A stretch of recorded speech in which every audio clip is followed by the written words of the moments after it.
Hey guys, welcome back to my channel. I am Deepika and today I am going to do some neat important previous year questions topic wise of chapter Biological Classification of class 11th. आज हम virus viroids प्रायन्स and lichen से related सारे questions करेंगे जो previous year में आ चुके हैं. So let's begin and here is the first question that is which of the following is correct about viroids. Viroids के बारे में जो करेक्ट स्टेटमेंट है यहाँ वो बताना है. ये क्वेश्चन जो है हमारा नीट 2020 में आया हुआ है, मोस्ट इम्पॉर्टेंट है.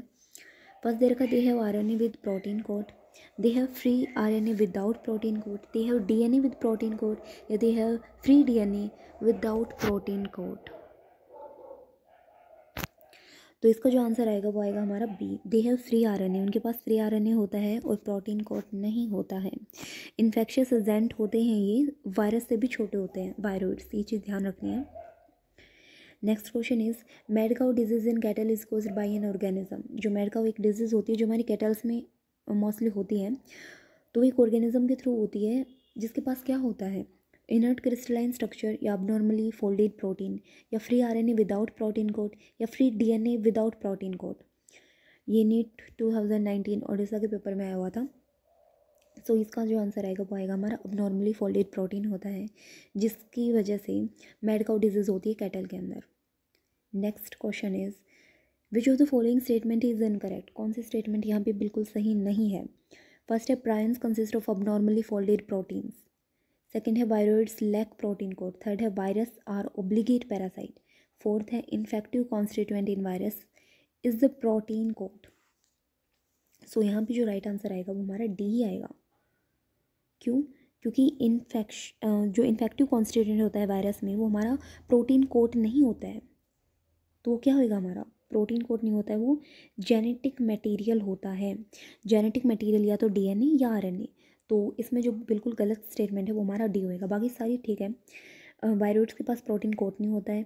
वायरस जो होते हैं ओब्लिगेट पैरासाइट्स होते हैं और प्रायन्स जो होते हैं उनके पास abnormally फोल्डेड प्रोटीन्स होते हैं. ठीक है. Next question is virus differ from viruses in having. जो वायरस होते हैं वो वायरस से अलग होते हैं, तो उनके पास क्या होता है ऐसा जिसकी वजह से वो वायरस से अलग होते हैं हमारे. तो ये क्वेश्चन अभी अभी हो चुका है. इसका आंसर जो है वो क्या आएगा कि जो वायरस होते हैं उनके पास आरएनए होता है लेकिन विदाउट प्रोटीन कोड होता है. The right answer is C. इसी वजह से वायरस से बिल्कुल डिफरेंट होते हैं. Next question is which of the following statement is wrong for viroids. Viroids के लिए कौन सी स्टेटमेंट रॉन्ग है यहाँ पे. They cause infection, their RNAs of high molecular weight या दे लैक प्रोटीन कोड या they are smaller than virus. तो ये तो बिल्कुल सही है स्टेटमेंट कि वायरस से तो छोटे होते ही हैं. ये भी बिल्कुल सही है कि भाई ये इन्फेक्शंस कोज करते हैं. दे लैक प्रोटीन कोड, ये भी बिल्कुल सही है. तो बचा क्या, ये वाला B, there RNAs of high molecular weight. ऐसा कुछ नहीं होता है. इनका जो आरएनए होता है वायरोइड्स का वो लो मोलिकुलर वेट होता है. क्यों? क्योंकि जो प्रोटीन कोड तो होता नहीं है, तो वायरस से भी मोलिकुलर वेट इनका क्या होता है, काफ़ी अमाउंट में कम हो जाता है. तो ये चीज़ याद रखनी है. Next question is select the wrong statement. Wrong statement बतानी है भाई. फर्स्ट है the term contagium vivum fluidum was coined by M.W. Beijerinck. Second है mosaic disease in tobacco and AIDS in human being are caused by virus. तो ये बात तो बिल्कुल सही है ना. मोज़ेक डिजीज टबैको में या फिर एड्स को हो ह्यूमन बींग में, वायरस के थ्रू होती है. एड्स किसके थ्रू होती है, कौन से वायरस के थ्रू होती है, ह्यूमन इम्यूनो वायरस या HIV. थर्ड है the virus were discovered by D.J. Ivanowsky. Fourth है WM Stanley showed that virus could be crystallised.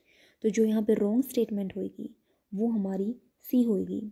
जो वायरस होती हैं वो हमारे क्या होते हैं, इन्फेक्शियस आरएनए पार्टिकल्स होते हैं. तो वो हमारी D.J. इवानोस्काई ने डिस्कवर नहीं किया था. वायरस किसने डिस्कवर किए थे, वो हमारी T.O. डाइनियर ने डिस्कवर किए थे. कब किए थे, 1971 में किए थे. तो ये चीज़ याद रखनी है.